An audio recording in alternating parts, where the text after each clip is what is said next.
Hello and welcome back to Boxing Social in association with Betfred. My name is Ayman Khan. I'm here in Epping, Essex at the Peacock Gym with the one and only Karol Itauma. Karol, first of all, how's life treating you? Yeah, it's great. Obviously, March 11th, another day, chief support. So I'm grateful. We'll get to that in a second. Let's just rewind, reflect for a moment. Last time I saw you, you were in the ring with Thomas Lashka, I believe it was, getting the stoppage victory, I think it was as well, on the Lyndon Arthur Anthony Yarde 2 rematch bill. Let's get to that performance. How do you kind of reflect on that? Yeah, there wasn't much to reflect on in a sense. However, it was a great camp. We learned a lot as well, and things that we're gonna take with us and implement it into this one. You know me, it's all about learning, all about progression, all about developing and becoming a more of a complete fighter. So each fight, it's that little gradual step forward.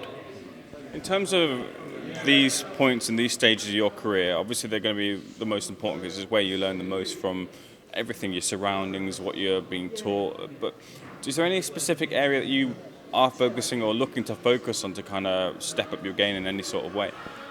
Do you know what? In the current stage of my career, I can only beat what's in front of me. And I believe that the better the position that's going to be put in front of me, the more I'll perform. So I'm just patient and I'm going to take everything as it comes.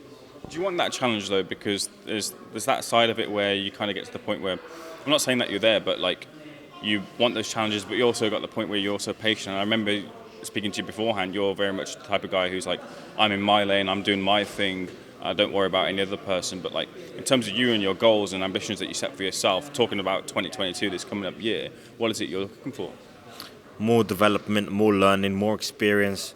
If we can get another 5 fights under our belt and dip our toes into the 8-rounders, that'll put us in a beautiful stage or a beautiful position for 2023, where, where you remember, like I said last time, British title.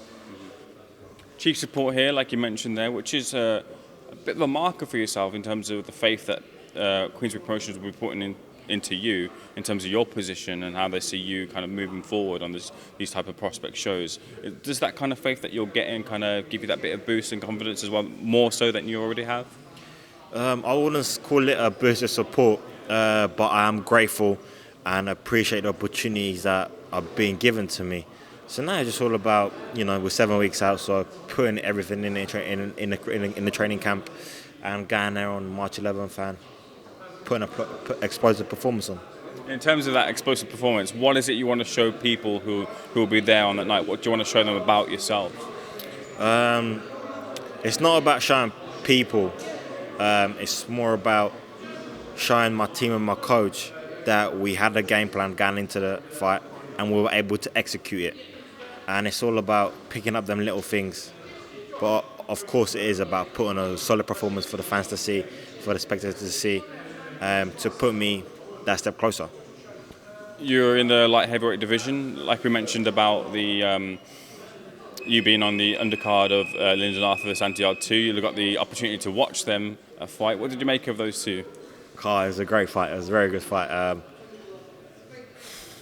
It went well. The best man won. So it was great to see everyone enjoy the fight and the fight's actually up to expectation. So I guess that's it. Yarde's, it looks like he'll be set for at some point this year a fight with Joe Smith Jr. for that WBO title that he defended against Steve Gefferard the other week. How do you see that fight going between Joe Smith Jr. and Anthony Yarde? That is. Do you know what? I'd probably favour Yarde in that one. I'd favour Yarde. If he goes into that Joe Smith fight with the same mentality and the same approach as he did to the Lyndon Arthur rematch, I reckon he'd win. Have you sparred either Lyndon or Anthony at all? Who, in terms of your sparring, what kind of experience have you picked up from other fighters around the country?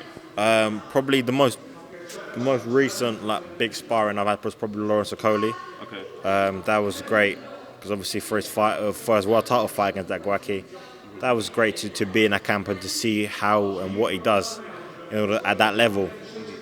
In In terms of just kind of seeing what he does at the level, was there any sort of like advice or any kind of little bit that he picked up? I was speaking to Aloys, and he has this memory of Lawrence being like, "Do you want to fight? Do you want to fight?" Like that kind of moment where that kind of G'd up Aloys and gave him a bit more kind of motivation going forward. But is there any sort of specific moment that you pick up from Lawrence in that time that you had sparring with him? Do you know what? No, I wouldn't say there's anything like that in a sense. I remember having a very, very good spar with Vidal Riley. Okay. That was a great competitive spar, and that spar went quite deep.